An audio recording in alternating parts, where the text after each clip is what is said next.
Bienvenue dans Cœur à Cœur, le podcast où l'on se retrouve chaque semaine pour parler de ce qui nous touche, de ce qui nous questionne et de ce qui nous fait grandir.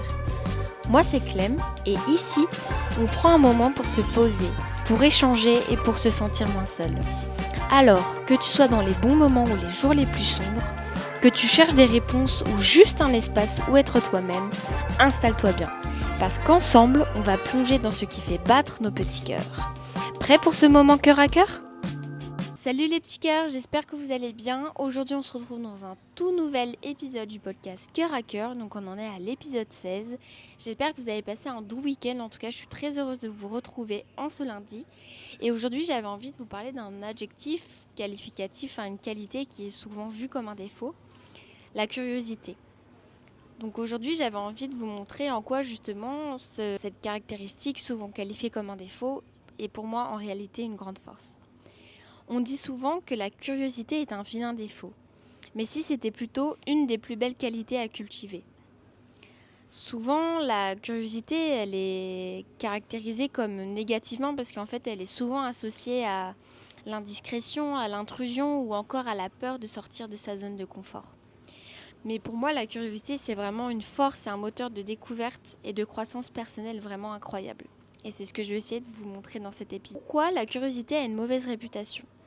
Donc comme j'ai pu vous le dire, on a l'origine de l'expression « la curiosité est un vilain défaut ».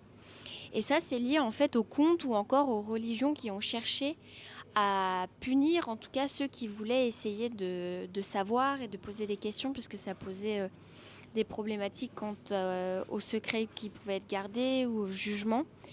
Et il y a eu aussi des mythes qui sont sortis, donc par exemple comme le mythe de Pandore et de sa boîte.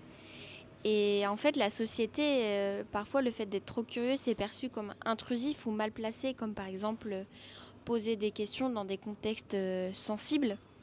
Alors que en fait, la curiosité, c'est un moteur de découverte extraordinaire parce qu'il va pouvoir montrer et aussi ça pousse à explorer, à apprendre, à essayer de nouvelles choses. Par exemple, moi, en exemple personnel, la curiosité, petite, on m'a toujours reproché de poser beaucoup de questions. Mais du coup, ça m'a permis de pouvoir saisir plein de choses parce qu'au final, on me donnait quand même les réponses. Ou en tout cas, j'allais les chercher, que ce soit dans des livres ou d'autres choses sur le net. Mais du coup, la curiosité, elle permet vraiment en fait d'aller chercher, de comprendre la vie, de comprendre les fonctionnements des choses. Et c'est vraiment trop chouette en fait à mettre en place. Ça peut nous permettre de découvrir un pays, de découvrir des gens, de découvrir une passion ou alors d'avoir même des opportunités aussi inattendues. Et par exemple, avec la science et l'innovation, en fait, sans curiosité, il n'y aurait pas eu d'évolution. Donc la curiosité, en fait, c'est vraiment un outil aussi qui va pouvoir être utilisé pour se connecter aux autres. La curiosité, c'est pas seulement tourner vers soi, mais c'est aussi tourner vers les autres. Par exemple, on peut être curieux des histoires des autres en leur posant des questions et ça va vraiment permettre d'approfondir la relation, de pouvoir s'ouvrir aussi à de nouvelles perspectives et de comprendre comment les gens fonctionnent, ce qu'ils ont vécu, pourquoi ils l'ont vécu de telle manière. Vous avez un exercice simple pour ça en fait, c'est de tout simplement vous poser avec un ami ou un proche et du coup de lui poser une question et en fait vous verrez que vous allez en apprendre davantage sur lui ou sur elle et du coup quand on s'intéresse vraiment aux autres, on va créer du lien. Et la curiosité, justement, elle va permettre de pouvoir repousser aussi ses limites personnelles parce qu'elle nous permet de sortir de notre zone d'inconfort et d'affronter ses peurs. Par exemple, si je voyageais seule et si je testais une activité que je pensais impossible pour moi. Et la curiosité, elle a vraiment cette capacité aussi de nous ramener à l'enfance, je trouve, parce que les enfants, ils sont naturellement curieux et c'est ce qui les aide à grandir. Et pourquoi on perd cette qualité en grandissant en fait, c'est vraiment ce que je me demande, pourquoi plus on grandit, plus on nous demande de poser moins de questions, plus on veut qu'on apprenne bêtement, etc. Et du coup de cultiver sa curiosité au quotidien, dans sa vie d'adulte et dans sa vie tout court, c'est vraiment un super outil et du coup je vais vous donner quelques pratiques pour cultiver votre curiosité au quotidien. Donc en pratique numéro 1, ça va être de vous poser des questions. Tout simplement, donc tous les jours, de vous demander pourquoi, comment, qui. Par exemple, pourquoi cet artiste a peint ça ? comment fonctionne ce mécanisme. Vraiment essayer de chercher à comprendre comment les choses fonctionnent, comment elles ont été créées, même par rapport à vous. Pourquoi vous réagissez de cette manière et pas d'une autre. Comment les gens réagissent quand vous dites des choses de telle ou telle manière. Enfin, en fait, le pourquoi et comment, ça va vraiment être des débloqueurs, enfin en tout cas des outils qui vont vous permettre, je trouve, de baisser pas mal de barrières parce que déjà ça va vous mettre dans une perspective de réflexion et ça va vous permettre de plus vous comprendre et de mieux comprendre les autres. Donc en pratique numéro 2, ça va être d'essayer quelque chose de nouveau. Donc un plat, un livre, une activité ou un film d'un genre que vous auriez jamais regardé auparavant. Et en fait, ça va peut-être vous faire découvrir des activités, votre nouvelle passion ou même un film que vous allez adorer. Donc vraiment essayer quelque chose de nouveau, ça nous permet à la fois de sortir de notre zone de confort et aussi de pouvoir découvrir des choses vraiment super chouettes. En pratique numéro 3, de poser des questions, mais aux autres cette fois-ci. Pour découvrir la vie des gens autour de vous, par exemple, quelle est la chose la plus surprenante que tu aies vécue ?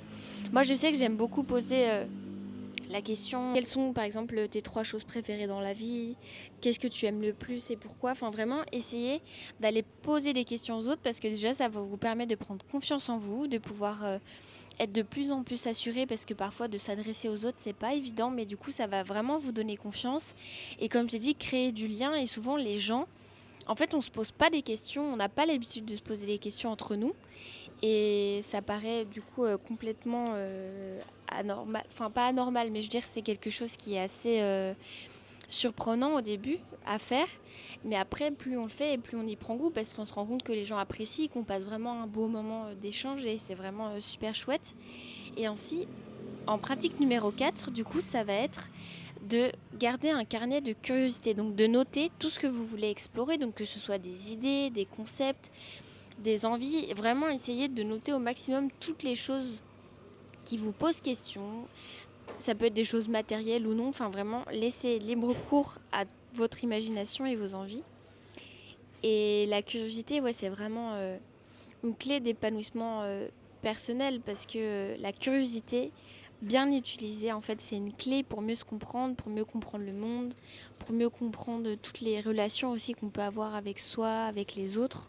Et c'est vraiment un trop bel outil à utiliser, je trouve, au quotidien. Et ça permet aussi d'ouvrir des portes inattendues. Par exemple, vous allez postuler un travail qui, sur le papier, l'offre ne vous plaît pas forcément, mais il y a des choses qui vous posent quand même question. Et du coup, de y aller, peut-être que vous allez découvrir au final un métier qui va trop vous plaire, une manière de voir les choses aussi qui peut être super cool. Donc ça ouvre à des portes inattendues et c'est souvent en étant curieux que l'on découvre ce qui nous rend vraiment heureux finalement.